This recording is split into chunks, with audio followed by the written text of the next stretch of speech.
사랑하는 성도 여러분, 오늘도 우리 성부, 성자, 성령 하나님의 은혜가 여러분과 함께 하시기를 축원합니다. 성탄절을 맞이한 지 이제 4일째가 되었습니다. 오래된 것 같지요. 그런데 이제 4일 지났습니다. 세상은 이상하게 그런 분위기입니다. 성탄절이 오기 전 성탄 시즌으로 막 백화점이다 상가다 들떴다가 성탄절이 지나면 일시에 다 모든 추리도 내려놓고 장식들 다 내놓고 이제 새해 시즌으로 넘어가 버립니다. 다 장사 속이죠.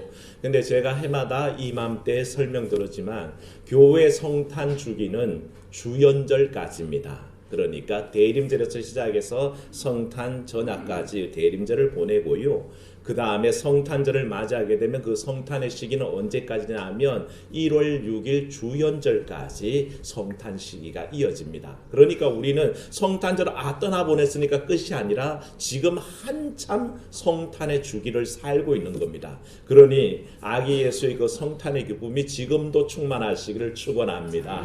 떠나간 게 아닙니다. 성탄절 지났으니 끝났구나. 왜 추리가 아직 있지? 성탄절 끝났는데 아니요. 우리는 아직도 성탄 주기를 살고 있습니다. 그러니 바로 예수 그리스도의 탄생 기쁨이 여전하다는 것이죠. 그래서 성탄절을 우리가 기쁨으로 기다렸고 하나님의 약속대로 아기 예수께서 오시는 것을 간절히 기다렸고 그것이 성취되었기에 기쁨으로 축하하고 또 축하 순서를 만들어서 기뻐했던 겁니다.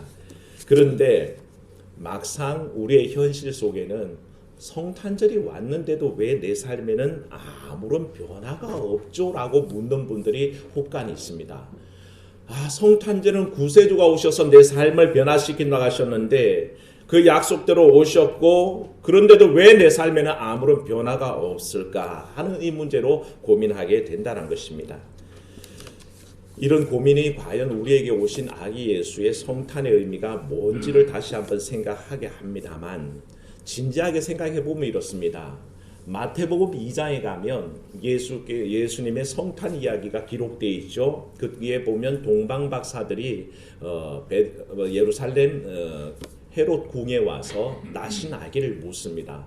이 땅에 새로 오신 유대인의 왕이 누구시냐? 우리가 경배하러 왔다 그랬더니 난리가 난 거죠. 왜 헤롯 왕이 있는데 다른 왕이 왔다 그러니까 무슨 반역도 아니고 큰일 났다 싶어서 온 나라가 떠들썩해집니다. 그리고 학사들한테 물어봤더니 베들레헴 땅에서 난다 하는 이야기를 듣게 됩니다. 그래서 동방박사들이 그 안내를 받아서 베들레헴으로 출발했더니 뭐가 나타납니까?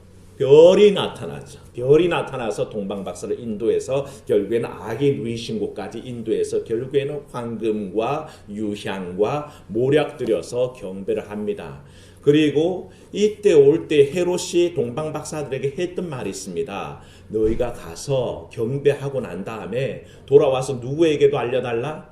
자기에게도 알려달라고 합니다. 그런데 그게 자기도 가서 경배하기 위한 걸까요? 아니면 자기가 혹시 해코지할 수 있는 근원을 잘라버리기 위한 걸까요? 그겁니다. 후자입니다. 혹시나 모를 또 다른 왕이라 그러니 정말로 예언된 그분이 와서 내 직위를 다 박탈하면 어떨까? 이 왕의 자리를 빼앗아가면 어떨까? 그 걱정 때문에 헤롯은 동방박사들이 와서 그 위치를 알려주기만 하면 언제든지 가서 그 아기를 싹 없애버리려고 마음을 먹고 그렇게 얘기한 겁니다. 그런데 동방박사들은 사실 순진하죠. 공부만 했던 사람들이 무슨 생각이 있겠습니까? 결국에는 가만히 돌아가려고 한 거죠. 가서 헤롯에게 알려줘야지. 근데 꿈에 천사가 나타나서 얘기합니다. 갔던 길로 돌아가지 말고 다른 길로 가라. 헤롯 만나지 말아라. 이 알려준 덕분에 결국에는 이 동방박사들은 헤롯에게 돌아가지 않고 다른 길로 해서 자기의 곳으로 돌아갑니다. 하지만 헤롯이 이제 난리가 난 거죠. 이거 어떻게 하지? 전전긍긍하면서 결국에는 생각해낸 계략이 뭐였냐 하면 동방박사들이 와서 자기에게 경배할 자를 물은 그 시점을 기준으로 해서 2살 이하의 모든 영아들은 나라에 있는 모든 2살 아이들은 2살 아래의 아이들은 다 잡아 죽이라고 명령을 합니다. 그러니까 생명의 기쁜 소식이 임했는데 그 뒤에 바로 이어지는 사건은 사실은 죽음의 소식이란 것이죠. 왜 성탄의 기쁨이 우리에게 임했는데도 내 삶은 별반 달라지지 않고 오히려 힘든 일들이 생겨날까 하는 고민에 사실은 성경이 그렇게 우리에게 응답합니다.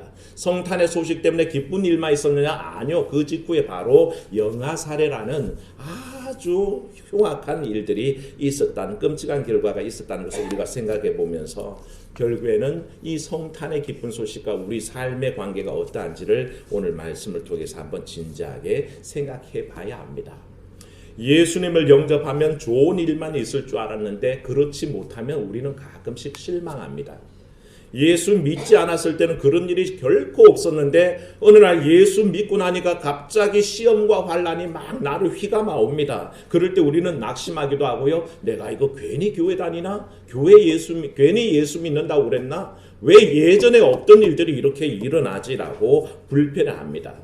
그리고요, 예수님을 믿게 되면서 옛날에는 아무렇게나 말해도 됐고 아무렇게나 행동해도 별로 끄리낌이 없었는데 지금 함부로 말하기도 꾀름직하고 어디 가서 함부로 행동하기도 왠지 조심이 되는 것이 이렇게 불편할 줄 알았으면 예수 믿지 말걸 라는 사람들도 있습니다만 저는 그런 분들 굉장히 존경합니다. 왜? 말씀이 이미 그분들 속에 들어왔기 때문에 함부로 하지 않는다는 거죠. 오히려 위험한 사람들이 누굴까요? 오래 믿은 사람입니다. 예수 그리스도와 동행하고 있고 교회를 다니고 있다 그러고 예수님 믿는다고 그러면서도 말과 행동에 아무런 제약도 없고 꺼리낌이 없다는 것은 오히려 새로 믿어서 그 말씀들이 나를 경계하는 사람들보다 더 위험하다는 것이죠. 그러니까 사랑하는 여러분, 혹시 그런 마음이 들더라도 이거 예수 믿어서 손해보는 게 아닌가라는 생각하지 마시고 그때 기억하실 게 있습니다. 새로 나신 분들에게 특히 부탁을 드리지만 그건 마귀의 흉계입니다. 예수 믿으면 손해야라는 것을 거짓으로 가르쳐주기 위해서 자꾸 마귀가 자기의 권능을 이용해서 그렇게 시험을 하는 겁니다만 결국 말씀 안에 승리하시기를 주의 이름으로 축원합니다.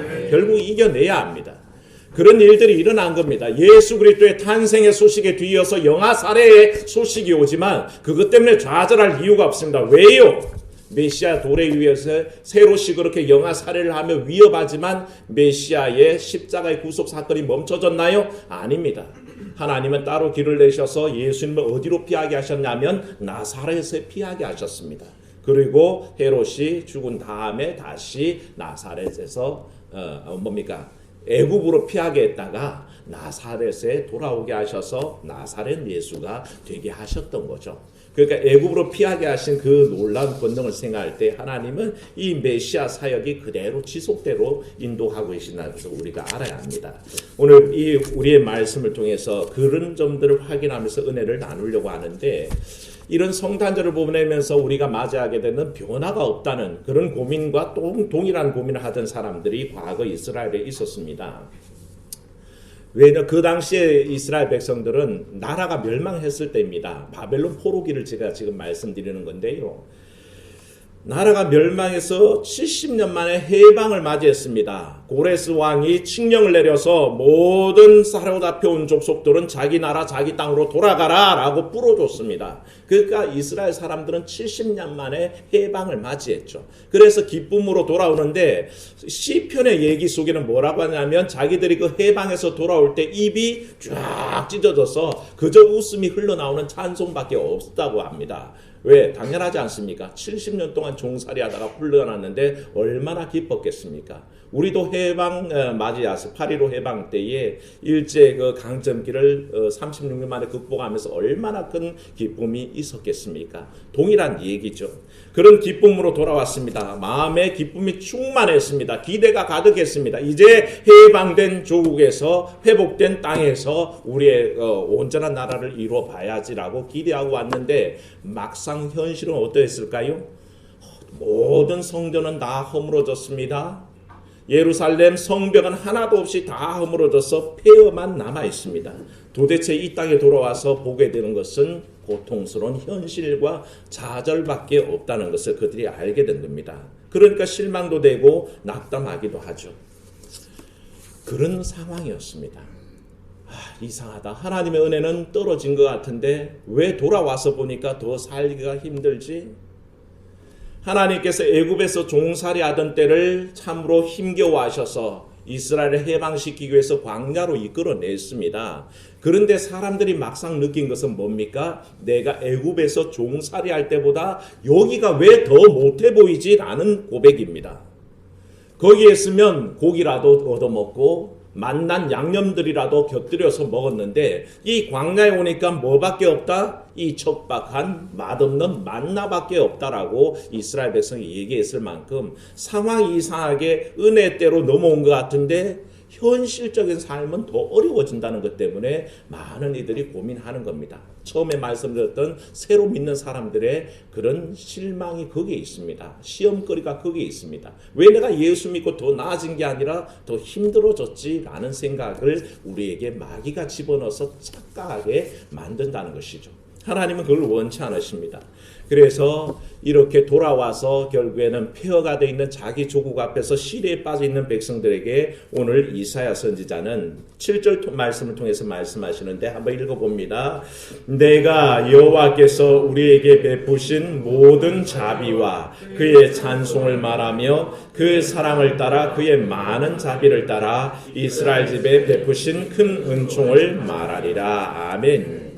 삶의 환경은 지금 열악한데 돌아와서 바라보는 지금 현실은 너무 어려운데 이사야 선지자는 그렇게 시리에 빠져있는 백성들에게 뭐라 하냐면 잘 기억해 보세요. 여러분에게 주셨던 은혜가 얼마나 큽니까? 여러분에게 주셨던 그 놀라운 사랑이 얼마나 위대합니까? 한번 돌아보시겠습니까? 라고 얘기합니다. 그래서 선지자는 뭐라고 합니까? 내가 그 큰 은총을 말하겠다라고 선포한 겁니다. 그러고 나서는 이스라엘에게 베풀어 주셨던 하나님의 은혜를 하나하나 열거하기 시작한 것이 그 뒤의 말씀인데 8절도 한번 읽어봅니다. 그가 말씀하시되 그들은 실로 나의 백성이요 거짓을 행하지 아니하는 자녀라 하시고 그들의 구원자가 되사. 아멘. 사랑하는 여러분, 하나님께서 우리를 그의 백성 삼으신 것을 믿으시기를 축원합니다. 우리 아무것도 아닙니다. 우린 별 존재 아닙니다. 형편없습니다. 그런데 하나님은 우리를 택하사 그의 백성, 그의 자녀 삼아주셨다 했으니 그게 은혜인 줄 믿으시기를 축원합니다. 은혜입니다. 하나님 우리를 택하사 그의 백성 삼아주셨고요. 이 하나님께서 우리를 백성 삼으셨다는 말은 그대로 액면 그대로 받아지는데 그 다음에 이어지는 말씀에 우리는 약간 고개를 갸우뚱합니다. 왜냐하면 8절 중간에 보십시오. 우리가 어떤 존재라고 하나님 말씀하셨냐 하면 거짓을 행하지 아니하는 백성. 과연 그렇습니까? 이 말씀에 대해서 우리가 의구심을 느끼게 됩니다. 우리가 언제 거짓을 행하지 아니하는 자녀이지? 왜 바벨론의 포로로 갔던 그 이스라엘 백성들이 거짓을 행하지 않는 자녀였지? 라는 의구심이 생기는데 전혀 그렇지 않다는 것입니다. 실로 패역한 백성이었습니다. 늘 우상 숨겼습니다. 불의를 행하고 온직 불법만 행하던 사람들입니다. 왜 그런 사람을 향해서 지금 말씀하시기를 부끄럽게도 너희들은 내 사랑하는 백성이요 거짓을 행하지 아니하는 백성이다 라고 그렇게 말씀하실까요? 뭐 부끄럽게 하시려고 작정하셨나요? 무슨 뜻일까요? 하나님의 기대치입니다. 하나님 보시기에는 너무 모자람에도 불구하고 하나님은 우리를 향해서 너희는 거짓이 없는 백성이야 라고 칭찬하시고 또 그렇게 의롭게 여겨주신다는 겁니다. 여기에 하나님 마음이 담겨 있습니다. 어떤 자식이라도요 그 부모에게는 착한 아이입니다.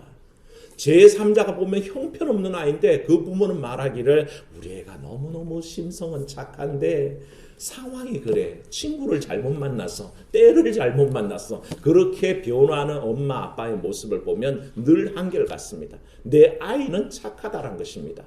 그게 부모 마음이듯이 콩깍지가 씌워 있는 거죠. 사랑의 콩깍지가 그 부모가 그 자녀를 그렇게 사랑하게 만들듯이 하나님도 동일합니다. 하나님은 우리를 너무 사랑하시기 때문에 우리가 아무리 불법과 불의 속에 우상 숭배와 가증스러운 죄에 빠졌던 백성이고 그래서 70년 동안 바벨론에 끌려갔다가 포로살이하고 돌아왔음에도 불구하고 하나님은 우리 애는 착한 아이야. 우리 애는 정말 착한 아이야 라고 그렇게 역설적으로 말씀하시는 겁니다.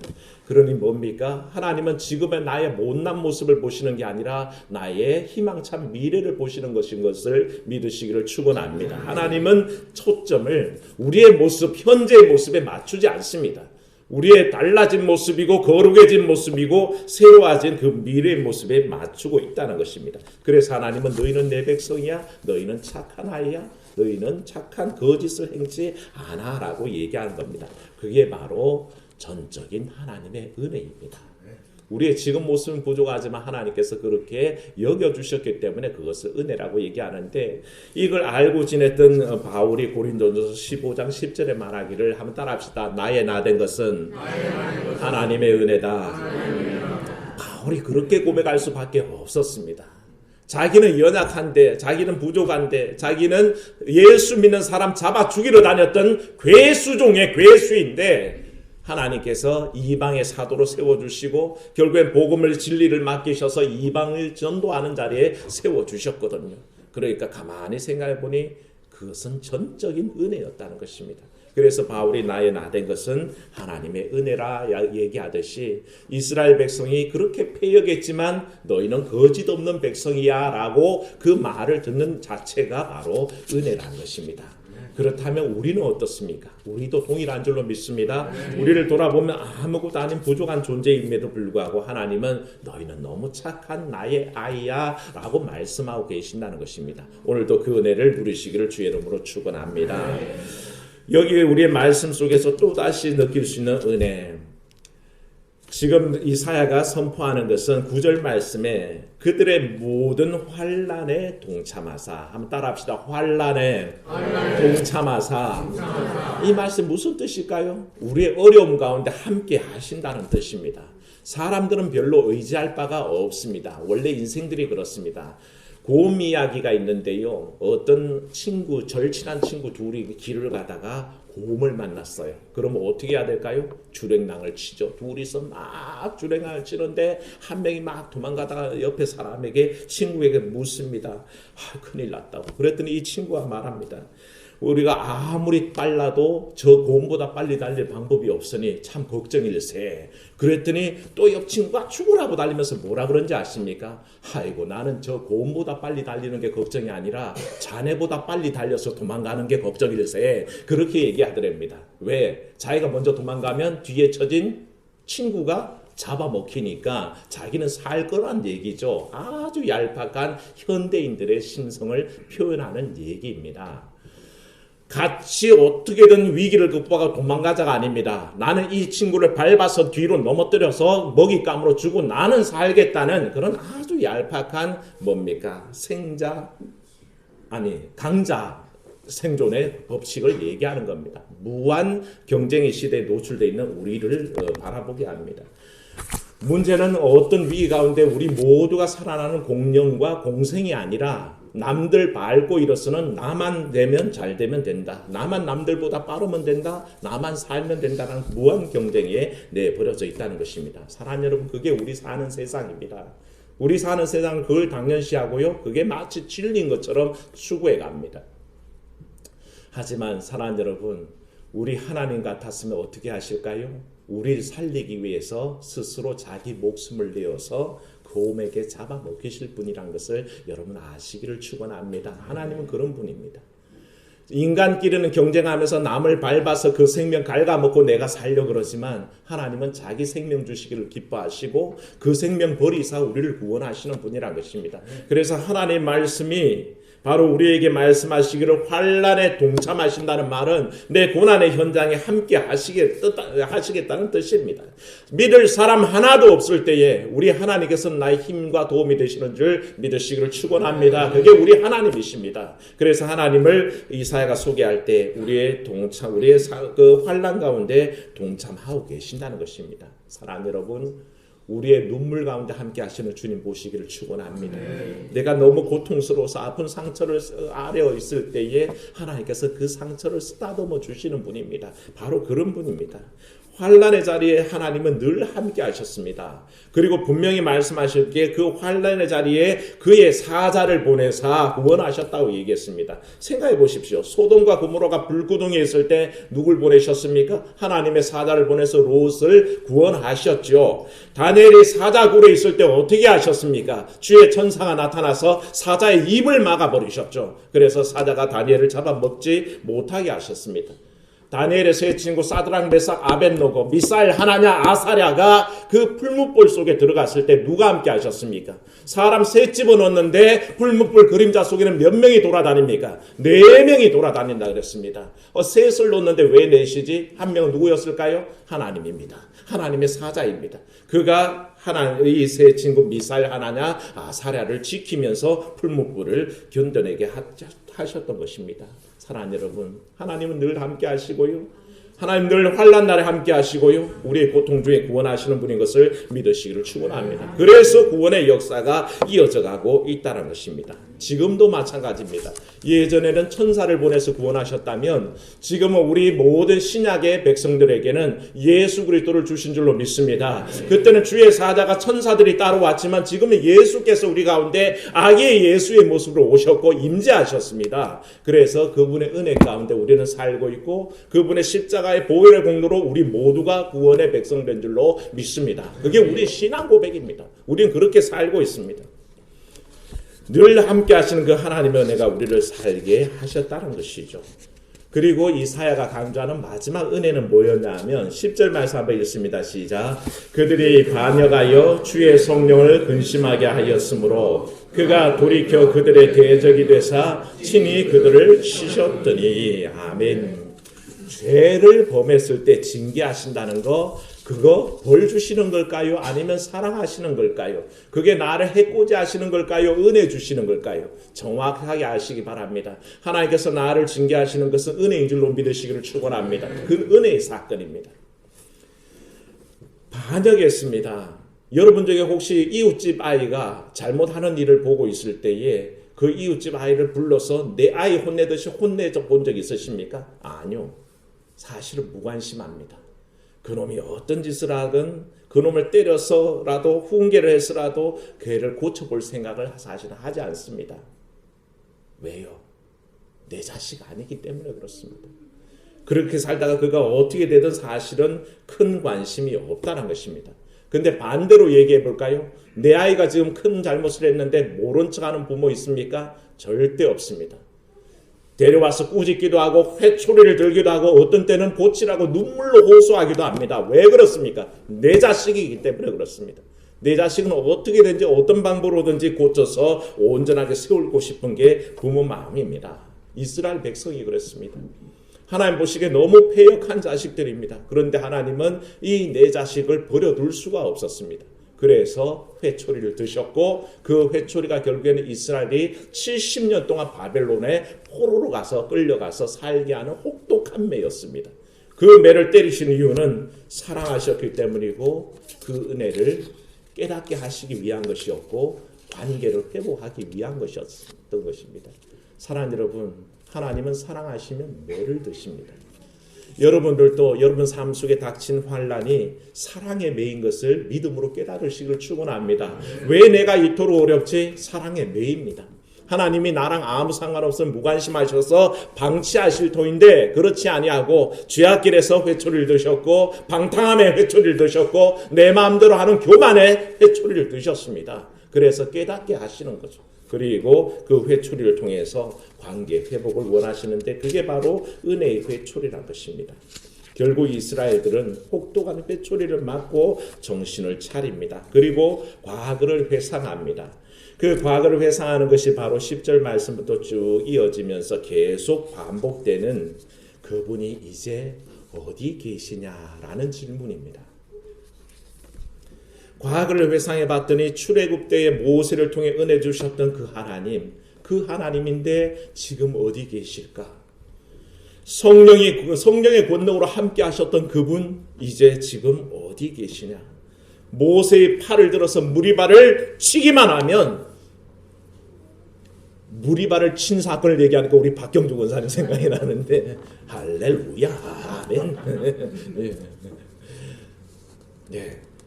생수가 나오게 하셨던 그 하나님이 어디에 계시냐? 지금 그분이 어디에 계시냐? 이 말씀은 시편 기자가 고백하는 사람들이 내게 하는 말이 네가 믿는 하나님이 어디 있느냐? 종일토록 나를 조롱한다 하는 이 고백과는 다른 얘기입니다. 그 조롱은 네 믿는 하나님이 어디 있느냐라는 것은 조롱의 말이고 하나님을 부인하는 말입니다. 그런데 여기에서 이스라엘 백성들이 고백하는 이제 그 하나님 어디 계실까라는 것은 간절한 찾음입니다. 지금 이사야가 선포하는 희망의 메시지를 통해서 그때 우리를 그토록 옳은 길로, 온전한 길로, 은혜의 길로 인도하셨던 그 하나님 이제 어디 계시냐. 사랑하는 여러분, 이 음성을 하나님은 들으시는 줄로 믿습니다. 15절에서 이런 어디 계시냐라는 부르짖음이 기도로 나타납니다. 15절 기도문을 한번 읽어봅니다. 주여 하늘에서 굽어 살피시며 주의 거룩하고 영화로운 처소에서 보옵소서. 주의 열성과 주의 능하신 행동이 이제 어디 있나이까. 주께서 베푸시던 간곡한 자비와 사랑이 내게 그쳤나이다. 주는 우리 아버지시라. 아브라함은 우리를 모르고 이스라엘은 우리를 인정하지 아니할지라도 여호와여 주는 우리의 아버지시라. 옛날부터 주의 이름을 우리의 구속자라 하셨거늘. 아멘. 하나님이 어디 계시냐라는 이 기도가 기도문으로 바뀌어집니다. 하나님, 하늘에서 우리를 굽어 살펴주십시오. 하나님은 우리 아버지 아니십니까? 그렇게 간절한 기도의 형태로 바꾸어졌다는 것입니다. 마치 이 모습은 어떤 모습이냐? 하나님 이제 어디 계십니까? 아이가 길을 잃으면요 울며 가면서 똑같이 하는 말이 있습니다. 엄마 어디 있어? 엄마 어디 있어? 엄마를 그렇게 찾을 때 하는 말이 엄마 어디 있어요? 그와 똑같은 고백이 사실은 이 이스라엘 고백을 통해서 그 하나님 이제 어디 계십니까? 하나님 어디 계셔요? 우리 절망 중에 어디 계셔요? 라고 묻고 있다는 것입니다. 어떤 사회학자가 부모와 그 아이들을 대상으로 실험을 한 적이 있습니다. 부모와 함께 있던 아이를 버려두고 부모가 갑자기 사라지면 아이가 어떻게 반응하는지에 대한 연구라고 소개를 하고 아이들을 그 부모와 아이를 섭외한 겁니다. 실험 대상을. 그런데 놀라운 것은 아무 부모들도 응답하지 않는 겁니다. 아무리 여기에 전제 조건이 이 실험에 참가하면 $1,000를 주겠다 그랬는데도 부모들이 동의하지 않습니다. 왜 안 할까요? 내 자식을 그런 슬픔 가운데 잠시라도 버려두는 게 용납되는 부모가 별로 없더라는 것입니다. 그래서 거의 대부분의 실험 대상들이 거절합니다. 안 하겠습니다. 그런데 혹간 그 중에 실험이라고 하니까 참여해 보려는 사람들이 있었죠. 그래서 몇몇 이제 실험 개체들을 통해서 연구를 해가는데 뭡니까? 아이들이 잠시 부모가 사라진 상태에서 극도의 불안과 초조함과 슬픔과 나중에 공포로 막 변해갈 거 아닙니까? 그런데 알고 봤더니 이 실험이 처음부터 가장하고 있는 것은 드러낸 것은 이 부모가 사라졌을 때 아이들의 반응을 단계별로 체크하는 겁니다 라고 실험을 소개했지만 사실은 알고 봤더니 숨겨진 실험이 뭐였냐면 아이들의 그런 공포스러운 모습 속에 버텨내는 부모가 있을까라는 실험이었다는 겁니다. 숨겨진 실험이 있었던 거죠. 아니다 다를까 처음부터 사람들은 그 실험에 아이를 맡기고 싶은 마음도 없었고 실제로 그 실험이 진행되니까 아이가 조금만 불안해하면서 눈물이 글썽하는 걸 보면 $1,000를 주겠다 약속했지만 이 $1,000 때문에 참고 있는 부모는 아무도 없다는 것입니다. 아이가 눈물을 글썽이면서 엄마라는 소리만 나오면 어떤 부모라도 상관없이 튀어나와서 아이를 벌컥 안고 그저 내가 잘못했다. 내가 잠시라도 널 떼어놓은 게 미안하다라고 얘기했다는 것이 그 실험의 결과라는 겁니다. 결국에는 처음부터 가능하지 않은 실험이었죠. 어느 부모가 자식 떼어놓고 그 슬픈 마음이 어떤 단계로 진행되는지 그거 보고 싶은 부모가 어디 있겠습니까? 단지 한마디 글썽이며 눈물을 흘리며 엄마라는 부모 그 말에 가슴 찢어지고 얼싸 뛰어나와서 껴안는 것이 부모 심정이라고 생각할 때에 바로 이 성탄절을 맞이하는 우리를 향해서 하나님께서 원하시는 것은 우리를 향해서 아빠 어디 계셔요? 하나님 지금 어디 계셔요? 하나님 내가 이렇게 힘들고 슬프고 고통스러운데 하나님 어디 계셔요? 그럼 하나님이 우리의 이 고통을 바라보시며 즐기실 것 같습니까? 아니요. 아무리 실험을 하고 계시더라도 참을 수가 없어서 그 끓는 열정으로 달려오사 우리를 벌컥 안아주실 분이라는 것을 우리는 알아야 됩니다. 사랑하는 성도 여러분, 성탄절을 맞이하고도 참된 기쁨이 없고 내 삶이 달라진 것이 없다고 생각합니까? 아니요. 하나님께서는 이미 아기 예수를 우리 가운데 보내사 우리와 함께 하시고 그 눈물과 한숨과 애통 속에 응답하시는 분입니다. 그런 하나님 만나시기를 주의 이름으로 축원합니다. 은혜로우신 하나님은 성탄절을 맞이하고 4일째를 보내고 있습니다. 성탄 주기를 살아내는 이때에 하나님, 성탄절이 되기만 하면, 지나기만 하면, 아기 예수 메시아가 우리에게 오기만 하면 천지가 개벽될 줄 알고 있다가 왜 이렇게 잠잠하고 아무런 변화가 없지? 의욕을 가질 때 하나님, 이 믿음의 시험을 이겨내게 하여 주시옵소서. 이미 주의 능력을 우리와 함께 해주셨고 우리 주님께서는 내 환난 속에 동행하시기를 약속하셨습니다. 그 주님 바라보며 믿음 안에 승리하는 우리의 삶이 되게 주여 역사하여 주시옵소서. 하나님, 우리를 버려두시고 우리를 채찍질하시고 우리를 징계 가운데 내두시고 잠시도 마음 편할 날 없는 우리 하나님 아버지의 그 마음을 헤아리게 하여 주시옵소서. 노심초사하시며 우리를 지켜보시며 우리의 환난 가운데 인도하실 준비가 되신 그 주님을 우리가 바라보게 하시고, 그래야 우리의 눈물과 우리의 슬픔과 우리의 애통함 속에 함께 하시는 주님을 오늘도 만날 수 있게 허락하여 주시옵소서. 주 예수님 이름으로 기도하옵나이다. 아멘.